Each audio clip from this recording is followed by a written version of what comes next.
Gameplay Storytime with Max Monster. What's up, everybody? Welcome back to another episode of Civilization Storytime. As always, I'm your host, Max Monster, and we've got a spicy one for you today. Yeah, we've got a story that is just chock full of all sorts of drama. Uh, Before we get started, though, if it wasn't obvious, I am a very open book person, especially when it comes to this channel and the stories I tell you because they are all true. So, I'm not afraid to talk about, the things in my past that are a little bit more shaky as well. So, and that is going to be the case for this particular episode. So, back when I was in university, I had spent a week preparing for a major test that was worth about 25% of the grade in that class, along with my roommates, who will be referred to as Z and X for the matter of their personal security, who are also taking the same class with me. They were in the same major as me. And so we were all studying together for a week because, we needed to. It was tough. This whole that much percentage of your grade is on a test. Now, I was a good test taker. Fortunately, in school, I don't get test anxiety, but still the idea of a test being worth 25% of your grade is just it's a lot to think about and a lot to stress about, understandably so. But that being said, so we spent this whole week studying our butts off, and time came to take the test. I went in, I took it, I felt all right about it afterwards, but just mostly relieved that it was done, as was shared by the same sentiment as my roommates, Z and X. So, mind you, I did want to put it out there too that at this point in time, this was our sophomore year. We were no longer living on campus. We were living in apartments that were just off of the campus. So we were no longer in dormitories. Thank goodness. It is a terrible experience. Uh, so we wanted to, anyways, back to the story. We wanted to take this time and go back and really just kind of unwind and relax. And what better way to do that than with a substance that is now legal in the state of Virginia, but was indeed illegal at the time. You, I'm sure you all know exactly what I'm referring to by that. But so I got some of it from my closet in my apartment bedroom, and we all took off to a spot that was just into the woods a little bit. It was had a nice little picnic table, a little open clearing. It was just out in the wilderness. It was beautiful. So we went out, we took it, put it all in a backpack, headed out to the spot, and partook in the activity. Uh, Now, it was great. Everybody was unwinding. It was myself, Z, and X, and everything was also so well and good, and it was remained that way until we had gotten back to the apartment. For some reason, as soon as we opened the door, Z kind of freaked out and closed himself in his room, like just ran in, shut himself in his room. X and I were just like, all right, that's kind of weird, but whatever. Didn't really think anything of it. About 5 minutes later, Z kind of emerges and just takes off out of the apartment, takes off running down the hallway, and X is like, "Oh man, I don't know what the heck is happening here." And I was like, "No, me neither." And I was like, "Well, like what? Maybe he just needed to get some fresh air or whatever. It happens."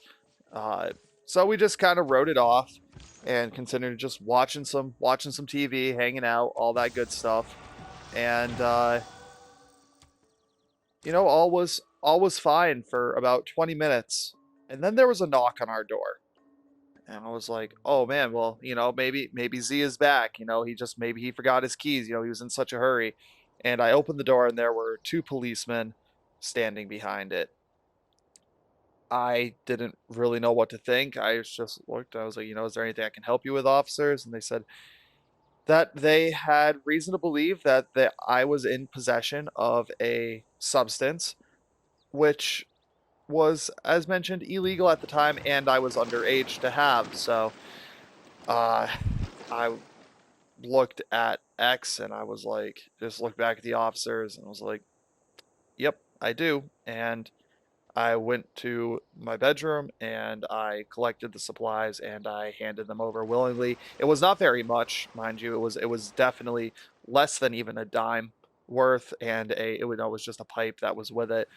I handed it over, was very compliant with them, and they both came into the apartment and they asked if I could look into my room a little bit more just to make sure I handed everything over, which I had handed everything over, but that didn't stop them from really fine-tooth combing my bedroom for like another 10 minutes, just going through every container that I owned, my closets, under my bed, is just everything. It was, to be frank, very intrusive.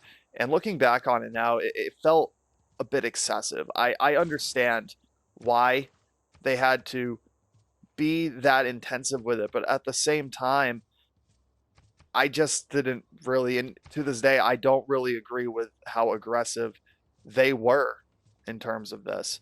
Uh, it felt pretty bad. I mean, to the point where I'm a guitarist, and they took my guitar out of its case and kind of violently shook it around, looking to see if I'd hit anything inside. Which, again, I'm sure there have been people who have done that, but it was I was being compliant and handing everything over. But either way, back on topic here. Um, they ended up sitting me down at our dining room table, and the main officer read my Miranda rights to me. I was for sure. I was like, man, I'm going to jail. I'm getting arrested. This is it. And he finishes reading the Miranda rights. I'm clearly just in shock from this whole thing. And he goes to pull out his cuffs, and then he stops and he's like, look, I'm just going to give you your summons. Just, promise me you're not going to do this anymore. Don't do this. Just appear at court on this date. You need to do that, or else there will be a warrant out for you. And I just acknowledged everything, and they left with me just having a summons in hand. Um, and like I said, I was just in shock as they closed the door. I turned to see X, who was just looked as uncomfortable as I felt, honestly. And I just told him, like, I need to call my parents. I have to let them know. My parents and I have a very open relationship, and they partake in the substance too. So, you know, I gotta let them know. So I went in and I called them, and they were, I gotta give them credit. They were very understanding. I talked to my dad, and he was just like, "Yep, just we told you just to be careful who you trust, and because this type of thing could happen." And he was right. It did. What I ended up finding out later that day was that Z had had some sort of anxiety or panic attack, and he had actually turned me over to the police while at the nurse's office. He essentially threw me under the bus so he didn't get blamed for anything, because he claims that he had thought I had laced the substance with another substance, which, to be frank, just wasn't the case. I would never do that. I do not do anything other than the substance. So I would never do that. And I knew for certain that I had been doing it myself, and there was no way it was laced with anything else. So, really, the worst part of this whole story, obviously it sucks to be arrested. It sucks to have those Miranda rights read to you like that, and everything. But the worst part about all of it, to me, was the feeling of just complete and utter betrayal that I had gotten here from Z. Um, I had to live with him for the remainder of the month and a half that the semester carried on. He was my roommate. He had his own room. He had a right to that place as much as I did. And it was just dreadful. Every time I looked at him, I couldn't help but feel just complete and utter betrayal from someone that I had really formed, I thought, a friendship with. I had thought I had formed a bond with, to the point where I wanted to share an apartment with this person.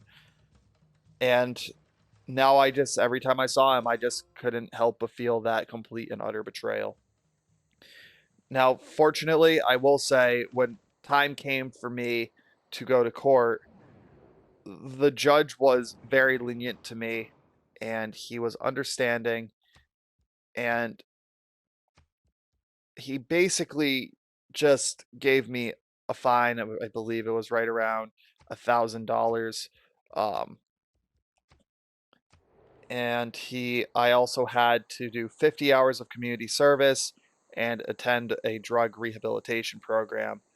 And this is no fault to the judge. I did lose my license for 6 months because that's what the law was in the state of Virginia. Um, I still don't quite understand why that was happening in my case, because I had nothing to do with the car. Mind you, I was nowhere near a vehicle when all of this happened. I was not driving. I was not even like within 100 yards of a car. And I still don't understand why that was ever part of the law to begin with, but I digress. Uh, I just kind of want to wrap this up by saying, to this day, I really do still hold some inner resentment towards Z for what he did. And like I said, just the level of betrayal that I had felt from somebody that I really did trust.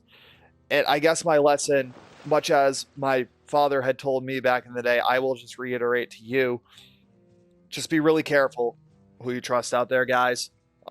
There's a lot of people you think you know, you even after a year and a half of being with them, you think you understand who they are, and then something like this happens, and they turn around and they throw you into the deep end and into that hot water because it covers their own butt and protects them even at the cost of you.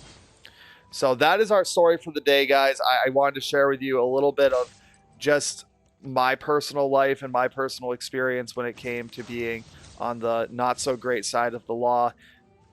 Just like I was saying, be careful who you trust out there, because not everyone shows their true colors and not everybody has your best interest at heart as much as you hope that they would.